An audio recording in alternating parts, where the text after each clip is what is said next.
Great. Welcome back to the Foundational Skills mini course. Today's module is all about the connection between all of the skills we've been talking about and early reading. So it is our fifth module focused on early reading.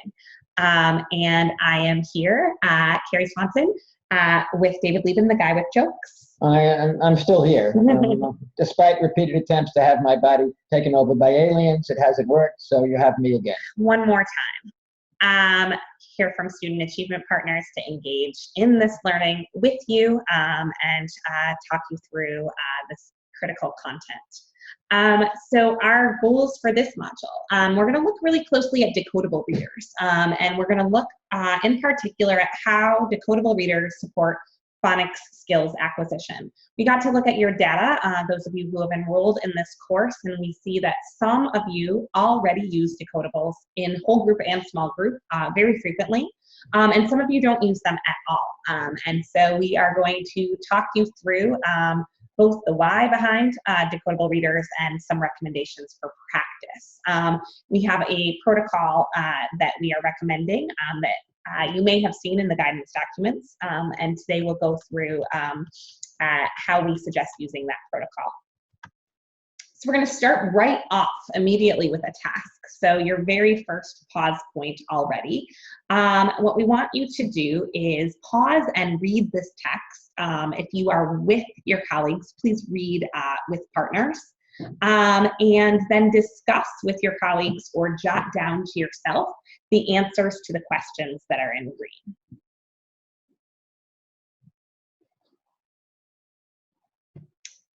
So welcome back.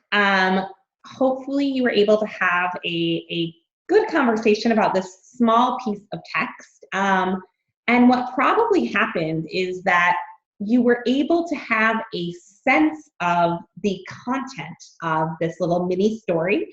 And maybe you could even retell some of what happened in this short text, even though this text is full of nonsense words. It's full of words that are not real.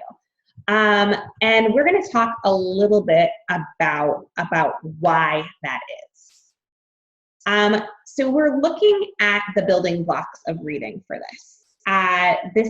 These categories come from the simple view of reading, which is Goff's got an image, if you Google search this, that looks more like the connected strands of a rope. And the simple view of reading is kind of all of the things that go into reading that work together to build a proficient reader. So we've got vocabulary, the words that are in the text, as well as the meaning behind those words, which is going to get more complex as the text complexity progresses. We've got the background knowledge that readers bring to the text. And just an important note here, we always talk about the fact that you can't change background knowledge, but you can fill in gaps by focusing on building knowledge in the classroom. You also have language structures, the syntax of a sentence and how words go together, verbal reasoning, making inferences or understanding descriptive language in words. You've got your literacy knowledge, which is the understanding of genre and text structure and print concepts. And then you've got your word recognition and decoding. And that is what we've been talking about so much throughout this course. So all of those things are important, and just another sort of plug for the fact that this focus on foundational skills is one part of the recipe for success in reading instruction, coupled with that building knowledge and vocabulary focus that is so important for all of our readers. So as we look back at this little piece of text, in considering some of the words there, I'm curious if you could answer how you were able to read those. How did you read these words like fluxled and triangle and diddled? And did you read them fairly automatically? Or did you really have to struggle, similar to how some of our kindergarten or first grade students would struggle? Right. We know they couldn't have been sight words. There's no way you could have memorized them because they're not real. But many of you could probably read these words with automaticity. And that might be because there were some familiar blends or familiar word parts. It might be because the syntax of the sentence was supportive to you. You were able to use that syntax to help you be fluent. You may have had made some analogies to other words that you already knew, to familiar words. But many of you were probably able to read this rather fluently, and maybe even have a little bit of a sense of what you think those words meant based on the context of the story and the sentence. We're using this to sort of illustrate a point here around the myth of memorized words. So David's going to talk us through this just a little bit more. We've touched on this a little bit in the past, but we do believe in repeating some things, especially in different contexts, because a lot of this is new to a lot of people. But we don't, in fact, memorize words. We do read the word, going from left to right, recognizing the letters and recognizing the letter patterns. So, for example, when we see a word like when we see GH, we are what psychologists call primed to see T, because in the English language, T very frequently follows GH. In the English language, G is often followed by LE, as in the non-word triangle, or in the real word triangle, the non-word or pseudo-word triangle. And so we've learned these patterns. We've learned these different combinations of letters, which ones are likely to be together and which are not. So no words are actually being recognized as wholes on sight, but we're doing this so quickly, this recognition is happening so quickly that it feels like it's instantaneous, right? It feels automatic. Exactly. And the last one, however, which I can't pronounce, Chayogi, consists of a series of letters that often don't work together like that. We don't see very often AOG. We see CH, but we don't often see GUE. GUE, right? And we hardly ever see AOG. So those are letters that we don't see together as often as we do ANGLE or GHT or TEN, and of course THE, as in the. And that's the same with all the letter patterns that you're learning, that students are learning. EIGH for A, AI for A, EE for E, Y at the end of the word. They're learning with repetition and practice this variety of combinations of letters, sometimes called vowel teams. And the more you see them, the more that you recognize them with automaticity, with accuracy and automaticity. It appears that they're memorized because it happens so fast. Hence the title of this slide, The Myth of Memorized Words, which sounds like a memoir. And we can also take a lot of this into consideration as we're talking about high frequency words. We do want students to recognize words that appear frequently, David, right? And not have to decode each time. So can you talk a little bit about how we can teach words as wholes? So when we have these high frequency words, we want to teach a lot of high frequency words early on because it supports children in reading any book, whether it's a decodable or not, but we're talking about decodables. So we teach very high frequency words like the and are and at. The and are fairly irregular, and actually they're quite irregular. At is not that irregular at all. It's a short A sound followed by the sound that the letter T makes. But it's such high frequency that we teach it early on and we teach it as a whole. Yeah, I was just going to say, so high frequency really refers to how frequently words are found in print. And I think it's sometimes misunderstood to mean that those words are irregular. We've got a list of low frequency words here just to make the point. These are 3 words that are very rarely found in print. But by teaching students high frequency words before they've gotten to those sound and spelling patterns, we just give them more access to emergent readers that can give them more connected sentences and more to read in print, right? Yes. Any other points that we want to make here? Not unless you want to define thine, ire, and ball. That can be a task for all of our viewers at home to do. Okay. So we're going to continue to think about this. We're talking now about the reading process. So the relationship between meaning, spelling, and phonics in print. This work can get really very nuanced. And if you want to read about it in a really in-depth way. Again, I recommend the text beginning to read. I am going to do my best to summarize in a very practical way some of this very high-level content, and there'll always be a little lost in translation there. So certainly return to the text itself and look at Marilyn Adams' work if you'd like to get a more nuanced look at this reading process.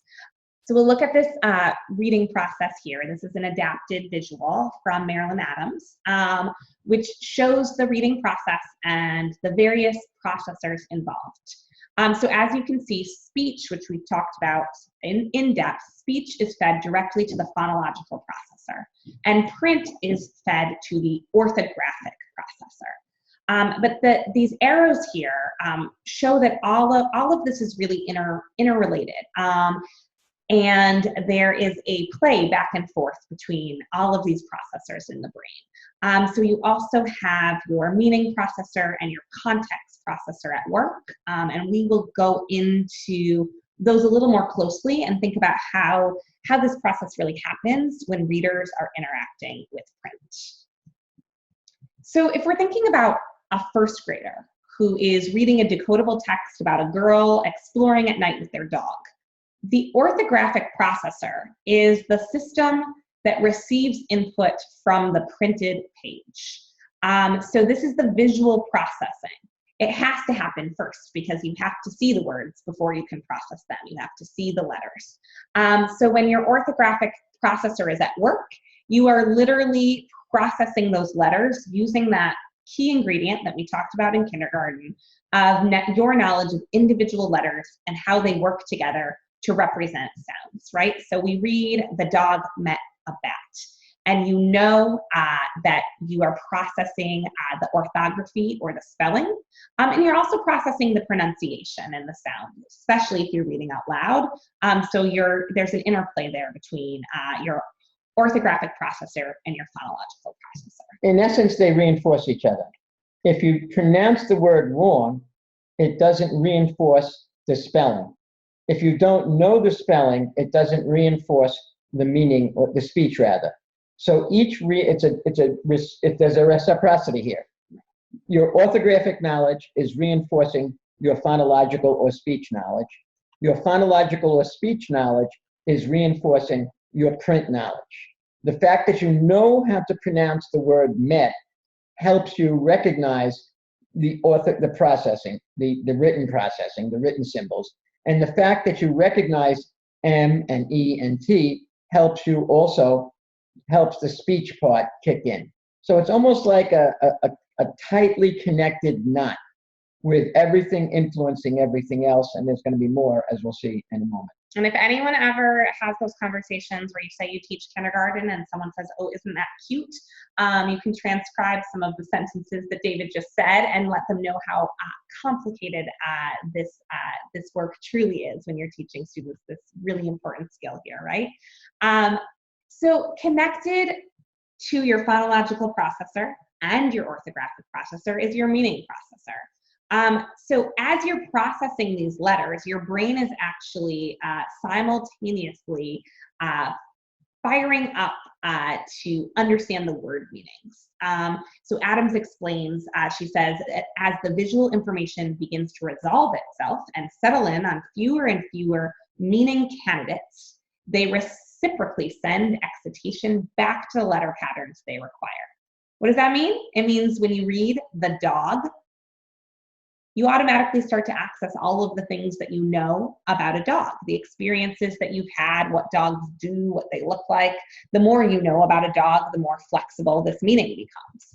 And when you continue to read every word in the sentence, the meaning is excited in that way. When you get to bat, you may have multiple meanings that you associate with that word. And so that meaning is immediately excited as well. Then you go to your context processor from there. So as you are reading, your context processor is also signaling back and forth with the meaning processor. So you're likely very fluidly able to assess those two meanings of bat and determine that the dog meeting an animal makes a lot more sense in the story than the dog meeting a baseball bat. right? This is compatible with the reader's ongoing interpretation of the text, because in the story, the dog is out exploring at night. And maybe the previous sentence is at play as well. Maybe the previous sentence said she went into a cave. So concepts that have to do with caves are already primed in the system. So the reader is able to immediately use context to select the correct meaning of that in this sentence. There's some fascinating work that psychologists do that show to prove the point that Terry was making. When we first read "The dog met a bat," our brain actually calls up both meanings of the word bat, the flying kind and the kind that is used to hit baseballs. Well, how do psychologists know that? How do cognitive scientists know that? They have people read the sentence on a computer, and this is done with proficient readers, usually college freshmen, because they're free and they have to do this to take an intro to psych course.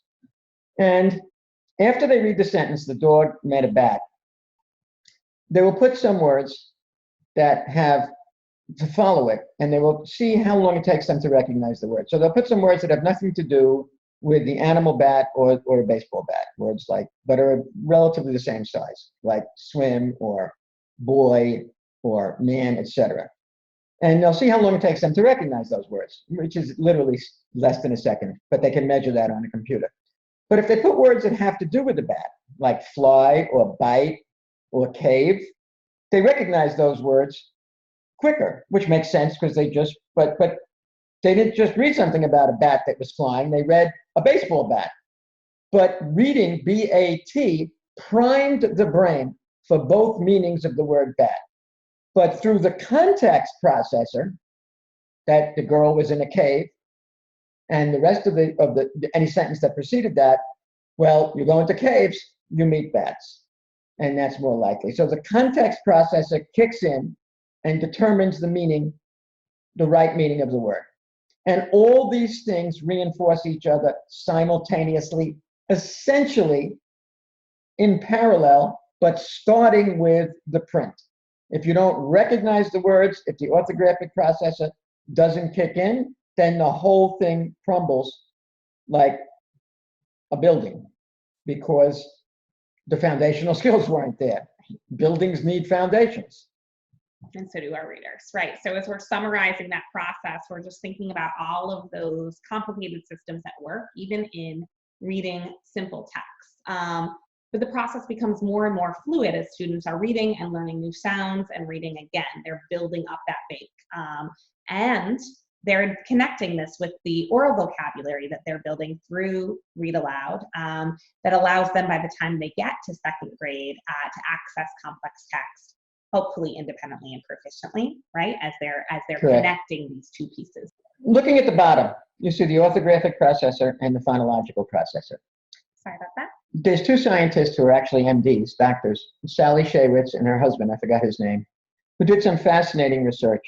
They took students who were either learning disabled or just were not learning to read, and they did a magnetic resonance image, an fMRI of their brain, F for functional, while it was reading.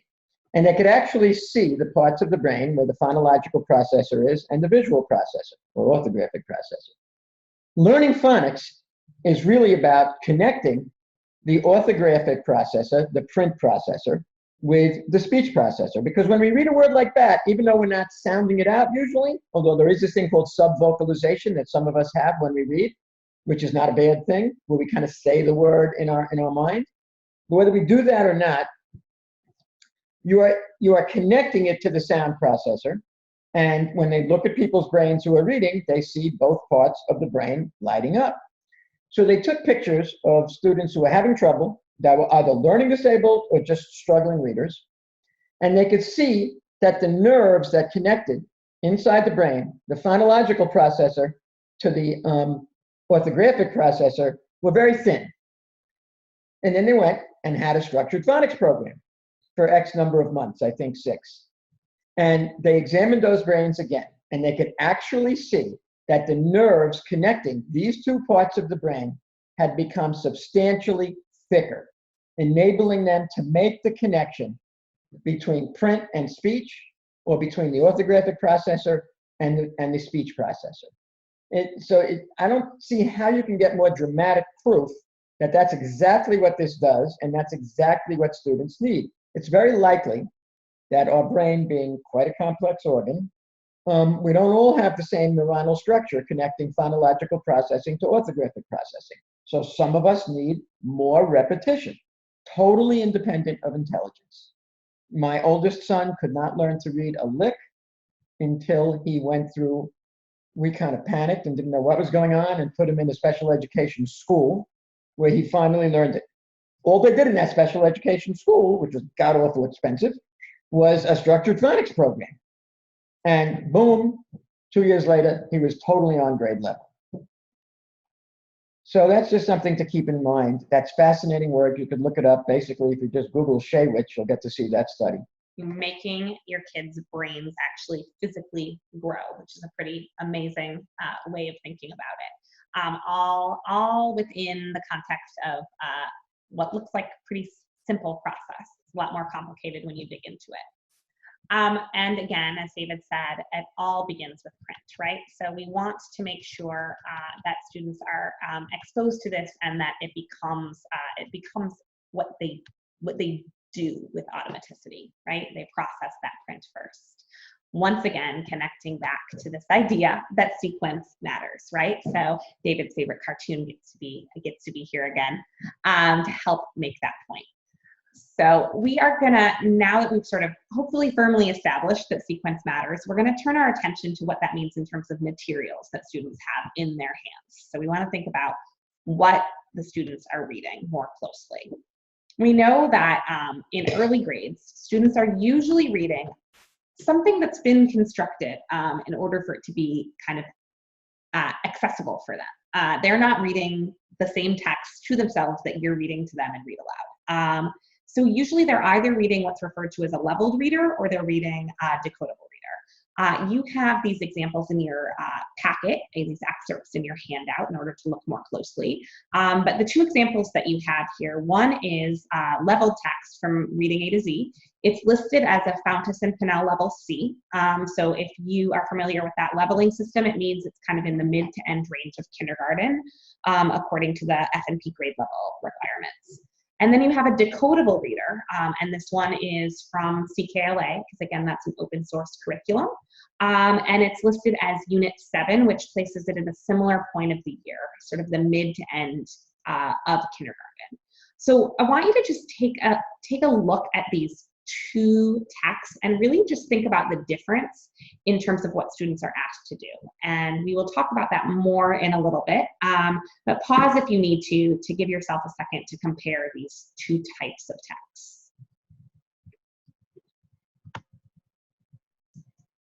And we'll go on, so go ahead and press pause if you didn't get to do that thoroughly enough. And as we're doing this, we're going to talk a little bit more about early readers and thinking about why it is that we do see so many early readers relying on context. We see a lot of young readers relying on context to aid their reading.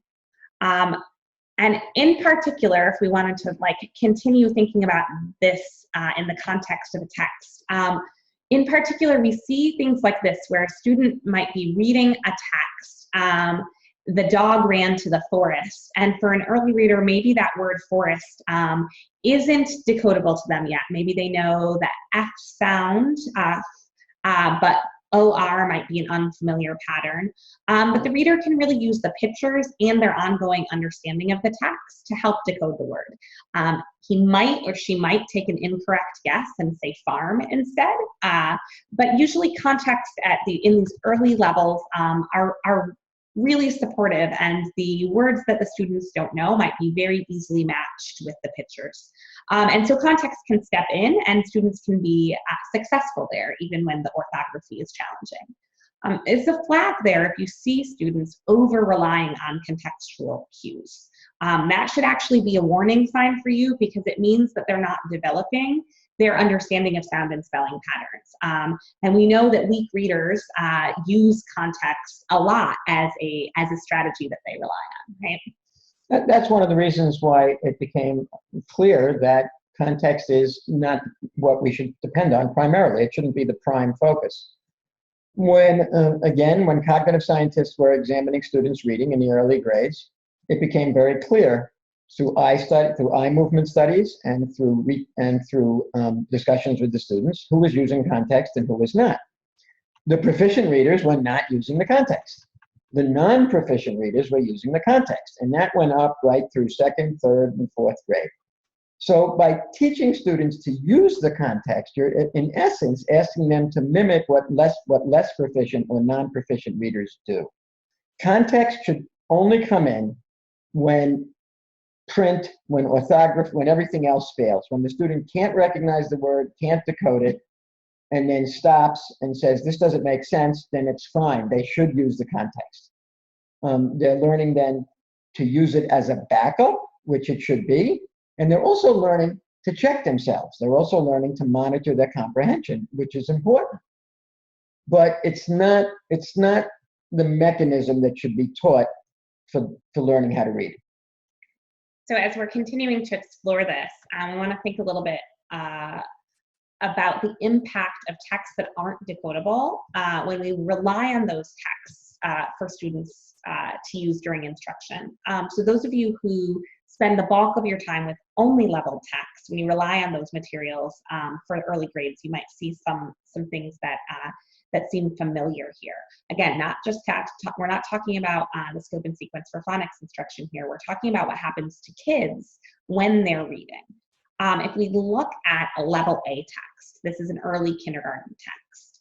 And if you were to analyze the words and really think about which of these words are high frequency words and which ones are revealed through the picture cues, we can see that it's very easy for students to be successful. We've got the high frequency words here, we've got the picture cues, and we can really see how a young reader would read this text well.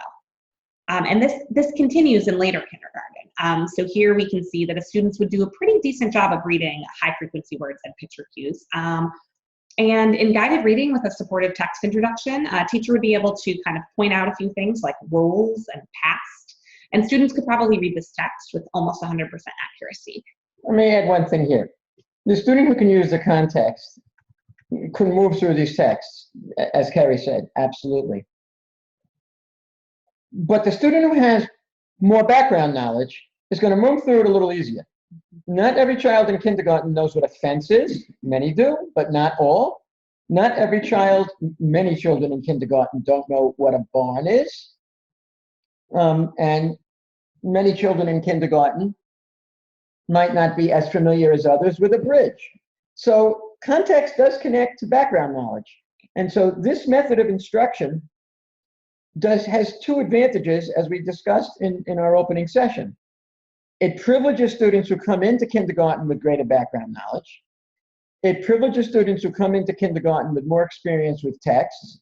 It privileges students who come into kindergarten having more experience making inferences because their parents read to them, asked them questions about what they were reading, and engaged with them in a variety of meaningful ways with the text, which we would love every child in our country to have thousands of hours like many of our students do, and many of our own children do.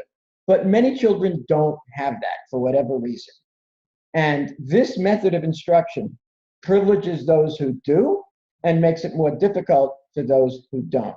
Whereas the structured phonics program approach does not do that nearly as much. So hypothetically here, we've got a decent group of students who are successful through kindergarten with this material. The gap's starting to grow for some of our students who maybe already have some challenges in terms of their background knowledge and what they walked in the door already knowing. And as they move to first grade and the texts get more complicated, we start to see that this is going to fail them a little bit. So students who might have been really successful reading using picture cues have to start guessing when they get to words that they don't know. Or again, maybe the teacher is teaching them those words like climb in order to read that text. But if they're doing that, it's doubtful that they're actually learning that silent B and therefore going to apply that to their future reading. So it becomes a little bit more haphazard. And then as the texts progress, even if students have been taught systematic phonics, they haven't had to use their decoding skills to read. And so there's more and more words late first grade. And here we have middle of second grade. There's more and more words that are not high frequency words and that don't match the picture. And quite simply, students won't be prepared with other strategies in order to read those words. And then by third grade, this becomes a real problem, right?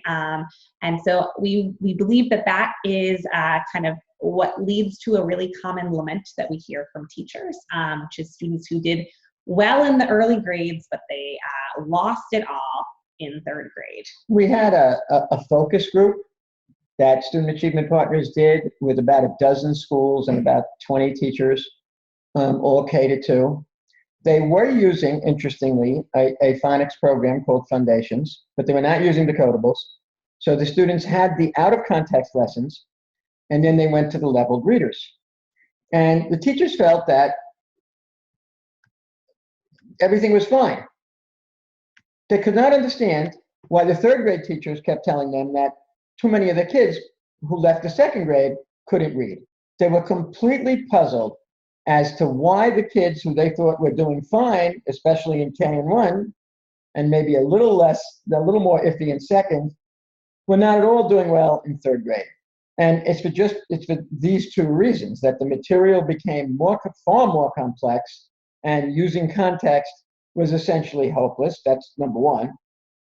The other reason, well, I'll let you think about that for just a moment. Remember, they were using Foundations, but they were not using decodables. So what problem did that cause?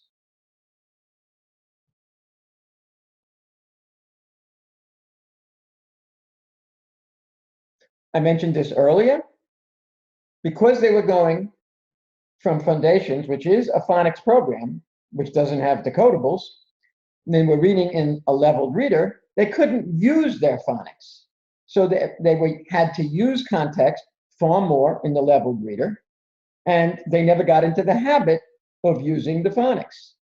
And so since they weren't in the habit of it, they didn't tend to use it, it dropped from their knowledge. Phonics was something they did with lessons out of context, not something that was part of reading for them. So the takeaway here is that the materials that we use matter, right?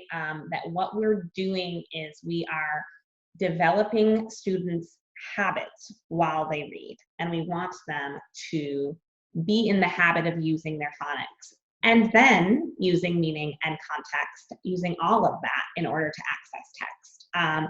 But if they're never required to do it, then they're not going to develop that habit, and if they don't develop that habit, then they won't use it when they're reading, and so the strategy won't work for them. And I want to add something that we talked about in the opening session. A lot of the reasons people have not wanted to use decodables is that they have not been very good. They have not been very engaging. That is far less of a problem now. There are new programs out there that have much more engaging decodables. CKLA, the one we've been using as examples here, would certainly be one, but there are definitely others. And the other reason that, and again, I went through this earlier, but I think it bears repeating, is we forget that to students, to come into kindergarten and first grade, and especially when they're first working in kindergarten, and know that these squiggly little shapes that they've seen on the books that they've had read to them all these years, they can now start to figure out on their own. That is fundamentally extremely exciting. Possibly more exciting than anything they could read on their own at that point in a leveled reader or otherwise. Reading is exciting, right? And developmentally appropriate. Whereas when our sixth graders are using below level materials and they know they're below level, it's not exciting for them anymore, right? So let's let our first graders be excited about what Pam and Cam are doing because they're reading it to themselves. So we ask you to think about the difference between those two sets of texts, and we have a list of what we came up with. Maybe your list is similar. But we know that leveled texts really, they use high frequency words a lot. They rely on repetition or context. There's often a connection to the picture for meaning. So that text you looked at before had words like around and people going in and out. And those words for kindergarten wouldn't be decodable. So in the pictures, there were arrows. So students would have to kind of really use that picture to understand the text. There's a lot of first letter sound that's used and some syntax, but a lot of words that are not matching the phonics instruction that you would expect students to be getting. Whereas decodables are controlled through only having words that were either previously taught as high frequency words or with the sound and spelling patterns that are being taught in the classroom right now or have been taught previously. So not a huge reliance on pictures, context, or repetition, although of course that plays a role. It's just not the primary role. I think you should be able to answer this question we have now, which is which text is likely to solidify students' foundational skills and why. And I encourage you to talk about this with your colleagues for a little bit and make sure that you're able to kind of explain that piece.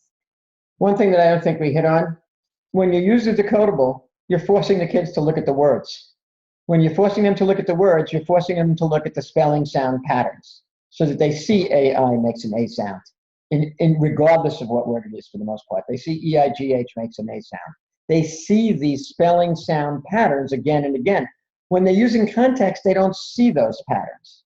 And that's why it breaks down increasingly as the context becomes less supportive, as the texts become more complex, and as the grades increase. And of course, with the Common Core, what we're asking them to read in second grade is now more complex than it used to be, and the same in third grade, and even more so there.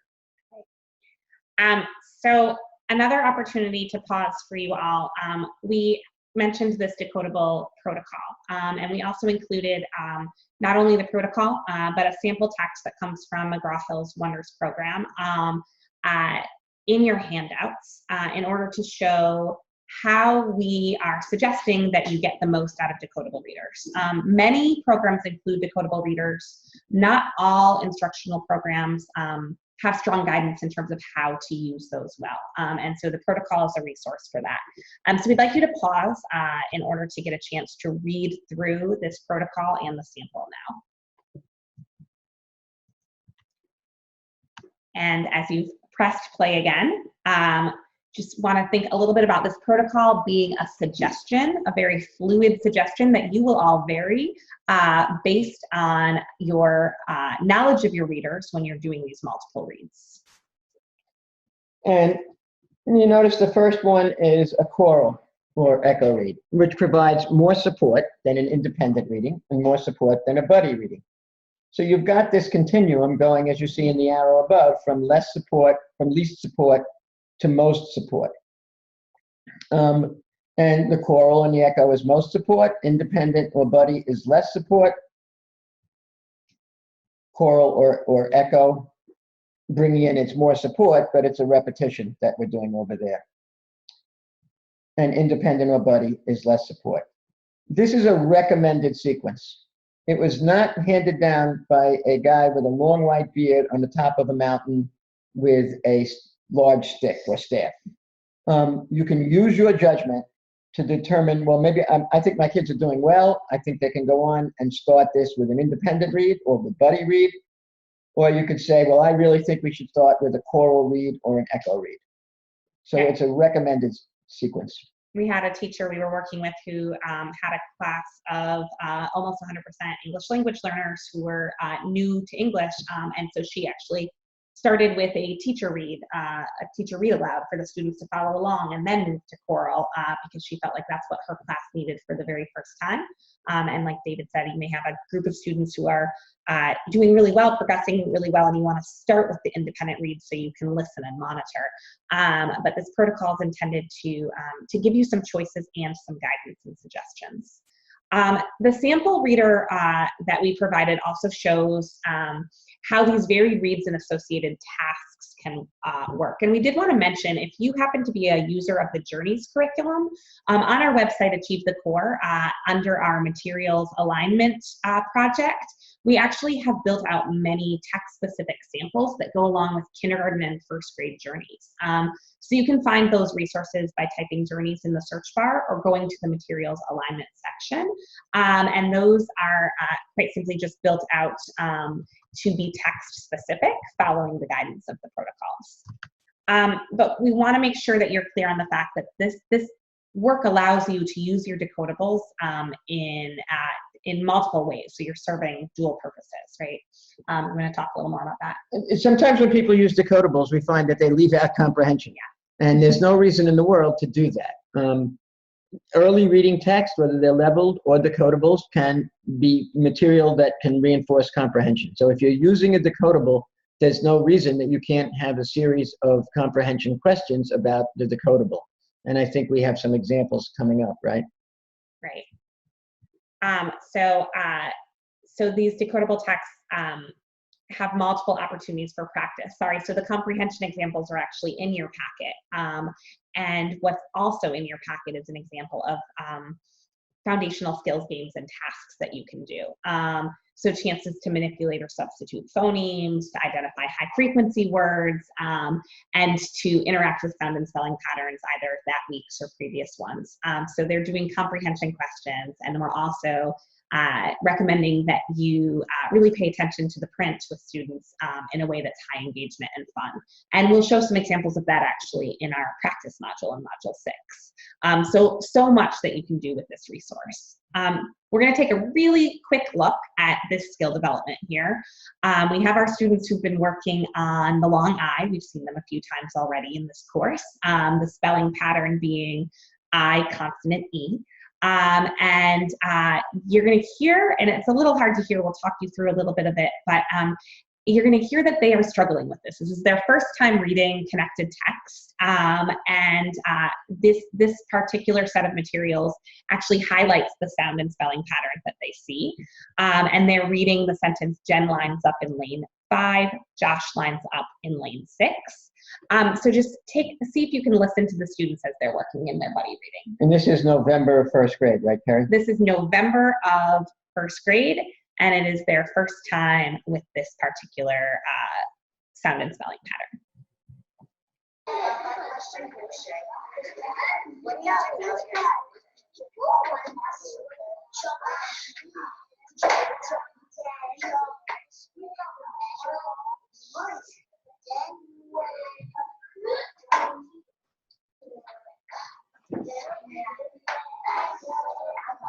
That's magic.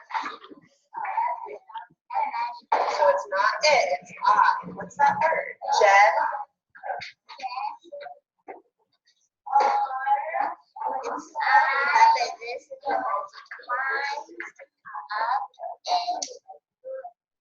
So if you could hear their dialogue, and the teacher kind of had a little intervention there as well when she saw them struggling. They were trying to decode the word lines, and one of the students was going because she has had a lot of practice with the short I sound, and her little friend said, "That's the magic E." And so she was able to help show the spelling pattern that they had just learned, and trigger for her that actually it was going to be the long I instead of the short I. Not fluent yet, not accuracy and automaticity, but practice, right? And a chance for them to interact around this challenge. Anything else to add there? Only that I think it's clear in the video how they're focused on the text and they're focused on the words. And it's that focusing on the words that it's not really magic. It's that focusing on the words that makes this learning more effective. So if I were that teacher, after listening to them, I might want to back up and do an echo read or a choral read again to help them practice getting through the challenges in that text, or maybe just some more practice with the long I sound itself. And that kind of brings us to guidance here around what and where and when and how as we're thinking about using decodable readers. So we're not talking about doing it all day long. We're talking about doing it with a lot of intention. So our first suggestion is that you use the decodables with all students. The kids that you just saw were in a class where everyone was partner reading, and they were all reading the same text because they had the same phonics lesson.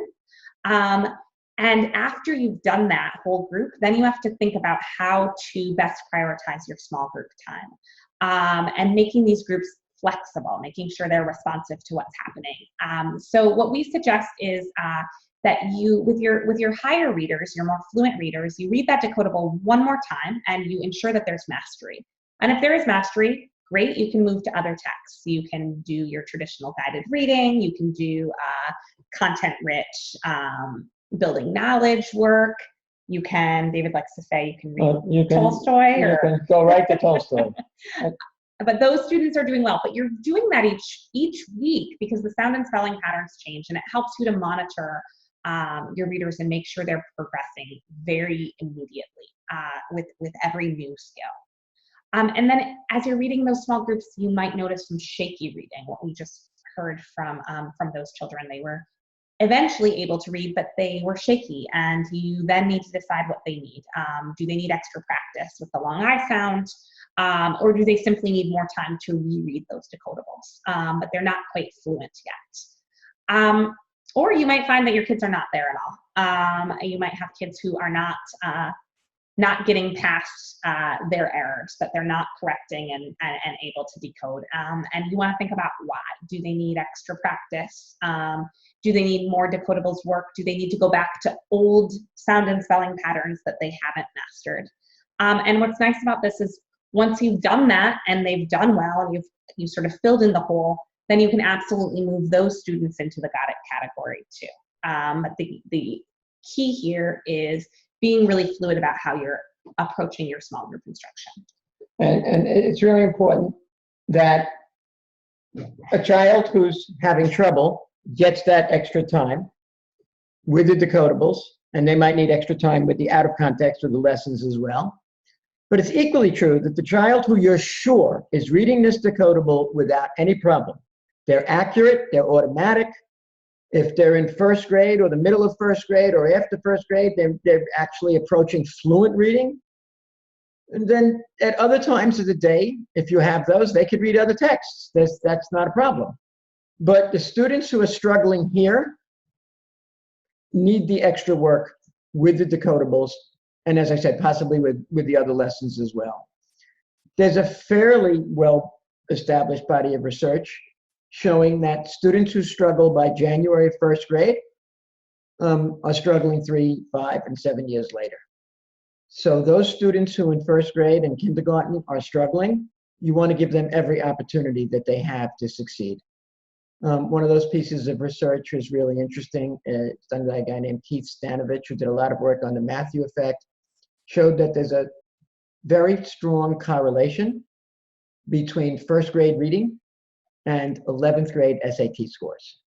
So clearly something is happening that's essential in first grade. And you want to give every child you have the opportunity to master this as strongly and as early as possible. And again, but there are some students who are not going to need much time, and that's fine. They can go on to Tolstoy. And hopefully what we're doing is we're providing what's needed for those more shaky and not yet there students so that they can move to Tolstoy too, or at least move there quicker than they would have if we weren't filling in those gaps. So I'm glad you mentioned that. We're not saying only decodable reading. We're saying decodable reading for a purpose, making sure that all of our students are able to progress so that they can continue to enrich their reading lives as they grow. So our online discussion this week is about that. We want to hear about what's exciting about enhancing the use of decodable readers in the classroom. If it's something you already do, please share your secrets. And then we want to hear what's concerning. We know that you all are probably out there in very different places around your thinking about this work. It might feel very different from what you've done before, and it might feel alarming or scary, or it might just only feel exciting. And we hope that you'll engage with each other and be really honest about this. We hope we've made a compelling case for those of you who don't use decodables right now about their value. But if you still have things you're shaking your head about, we want to know so that we can respond to that and try to help unpack that for you. We would love to know. We would love to know. Tell us what you don't like about what you've heard tonight, please. And tell each other when you're talking online. And so just another couple of points. I know this is a longer module tonight.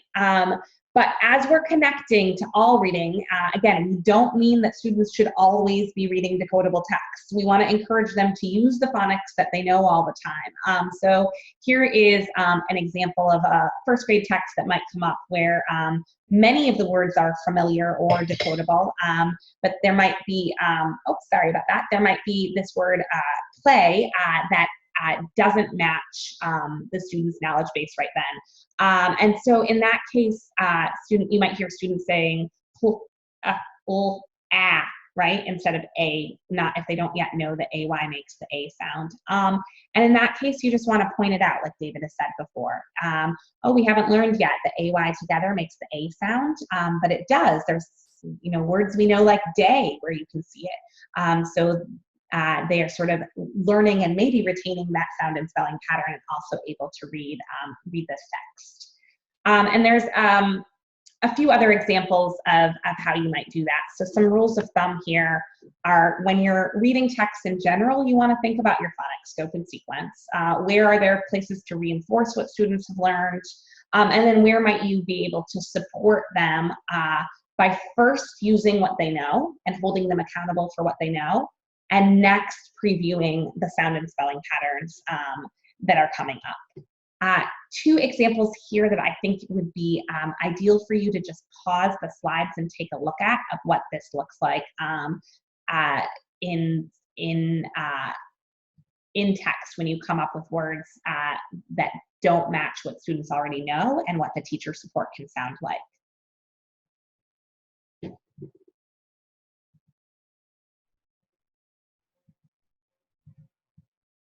And if you have pressed play again, you're ready to move on.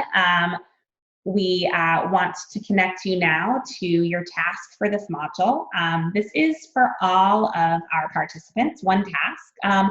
We want you to pull one leveled reader, not a phonetically controlled one, in either a grade band that you teach, or either K first or second if you span multiple grades or if your role is not in the classroom. And we want you to use the template that we've provided to take a close look at kind of 1, 2, or 3 pages. And you're going to take a really close look at the varied sound and spelling patterns that are included in the words in that reader. If you don't have a text to pull, if you don't have a text yourselves or a book room, you can pull one from Reading A to Z. And those are usually easy to get your hands on. They show the little preview copy, or many of you probably have access. And there is a template provided for you on Schoology with kind of how you can do that analysis. And then we've got some light reading and some deeper reading for you in terms of recommended reading. A blog post by Tim Shanahan about students doing this work of reading. And then we referenced some of this research. So we have a couple of articles that you may be interested in if you would like to look up these articles or get access to that content. And as always, we encourage you to stay connected with us through our website, through our network, and through social media. We hope that this has been an informative hour for you. We know it's a slightly longer module full of really good stuff that we hope are helping you as you work on your core schools. And all the more reason to go on to the office hours this week. And yeah, we hope you'll make sure you share any questions or concerns or ideas you have with us this week. So thank you so much for tuning in, and we are very excited to continue this work with you over the next couple of modules.